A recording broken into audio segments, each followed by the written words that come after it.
Hello nomads. आज हम जिस बाइक की बात करने वाले हैं वो है कॉन्टिनेंटल GT 650।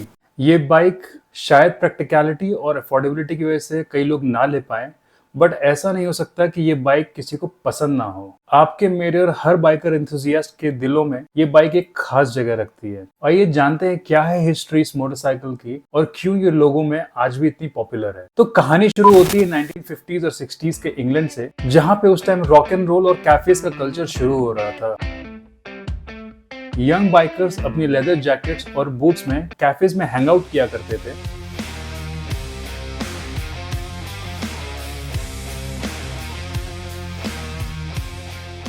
और एक कैफे से दूसरे कैफे तक रेस किया करते थे।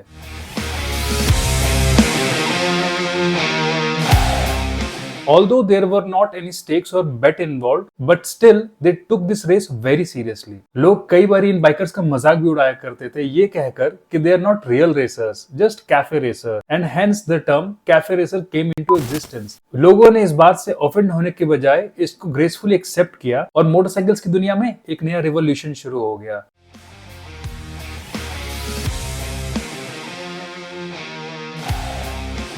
The era of cafe racing. Cafe racer actual में कोई बाइक नहीं थी, किसी भी बाइक को कैफे रेसर बनाया जा सकता था। उस टाइम पे बाइकर्स का एक ही मोटो था, a ton meant going over 100 miles an hour, which is basically 160 kilometers per hour। तो उस टाइम पे इंजीनियरिंग इतनी एडवांस ना होने की वजह से एक 650cc पैरेलल ट्विन मोटरसाइकिल को भी 160 की स्पीड अचीव करने में काफी समय लगता था और काफी इनहांस और प्रिसाइज इंजीनियरिंग चाहिए होती थी। इंजन की लिमिटेड आउटपुट कैपेसिटी होने की वजह से लोगों ने बाइक की ज्योमेट्री को भी थोड़ा चेंज करना शुरू किया। फॉर एग्जाम्पल, हैंडल बार्स को थोड़ा नीचे प्लेस किया गया और फुटपेग्स को थोड़ा पीछे, जिससे बाइकर को एक लो स्लंग स्टैंस मिलता था और वो एक ऐसी पोजीशन में आ जाते थे जिससे ओवरऑल बाइक की एरोडायनामिक्स और बेटर हो जाती थी और एयर रेजिस्टेंस काफी कम हो जाता था और इसकी वजह से ओवरऑल परफॉर्मेंस में काफी ज्यादा इंप्रूवमेंट देखने को मिली। बाइकर्स अपनी बाइक को स्ट्रिप डाउन कर देते थे वेट को मिनिमल करने के लिए और power to weight ratio automatically increase हो जाता था। कैफे रेसर के इन मॉड्स को हम आज के मॉडर्न रेसिंग मोटरसाइकिल्स का कोर मान सकते हैं। कैफे रेसर्स के बढ़ते हुए क्रेज को देखकर रॉयल एनफील्ड ने भी अपनी कॉन्टिनेंटल GT 250cc लॉन्च कर दी, जो कि 21 हॉर्स पावर का आउटपुट देती थी। And in the 60s it was a pretty good motorcycle, but धीरे धीरे जापानीज मोटरसाइकिल्स के आने के बाद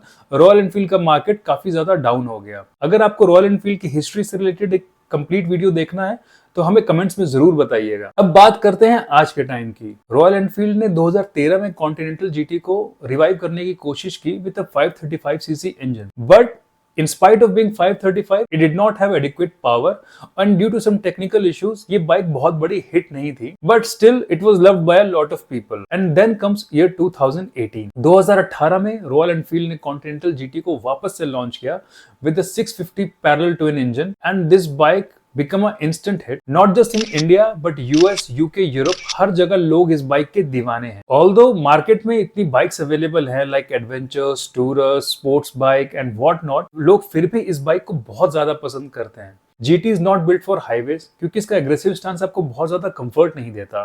it's not for traffic as well because engine बहुत ज्यादा हीट होता है और बाइक को ट्रैफिक में मैन्यूवर करना थोड़ा मुश्किल है, बट लोग फिर भी क्यों इस बाइक के पीछे इतने दीवाने हैं। Point number 1, the looks. This bike is for sure a head Turner. ऐसा हो ही नहीं सकता कि ये बाइक आपकी आंखों के सामने से जाए और आप इसे मुड़ के ना देखें। और खासकर इसका जो क्रोम वर्जन है, it's a piece of art. इस बाइक में सर्कुलर हेडलाइट्स हैं, एक स्लीक लॉन्ग फ्यूल टैंक है which flow streamlessly till the seat and gives the motorcycle a streamline look. Design की बात करें तो this bike looks very clean. इस बाइक को देख के ना एक अजीब सी फीलिंग आती है, जैसे बाइक आपको अपने लुक्स के साथ 1960s में लेके जाती है और वही अपने मॉडर्न टेक के साथ आपको वापस प्रेजेंट में ले आती है। This bike is a perfect combination of retro design and modern technology. Point number 2 is the sound. Just listen to this.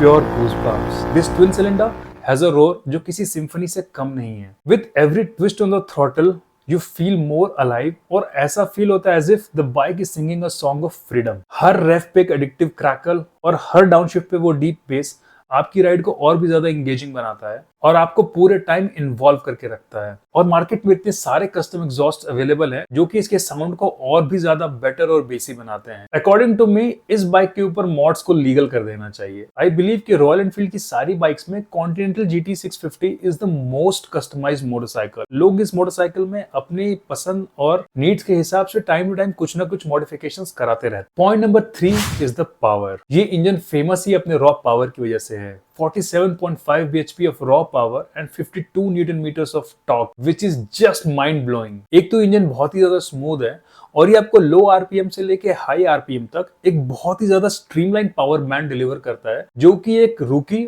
और एक प्रो राइडर के लिए बहुत ही ज्यादा अप्रोचेबल बन जाती है। From the streets of 1960s England to modern highways, this Continental GT 650 remains a icon of timeless motorcycle. चाहे आपको इसके रेट्रो लुक्स पसंद हो, चाहे इसका यूनिक एग्जॉस्ट नोट, एक बात तो क्लियर है, ये बाइक हम सबके दिलों में एक छोटा सा स्पॉट तो जरूर रखती है। आपको इस बाइक के बारे में सबसे ज्यादा क्या पसंद है, हमें कमेंट्स में जरूर बताइएगा। और ऐसे ही रिव्यूज और स्टोरीज के लिए subscribe to the Motor Nomads. Till then, ride safe, see you in the next video.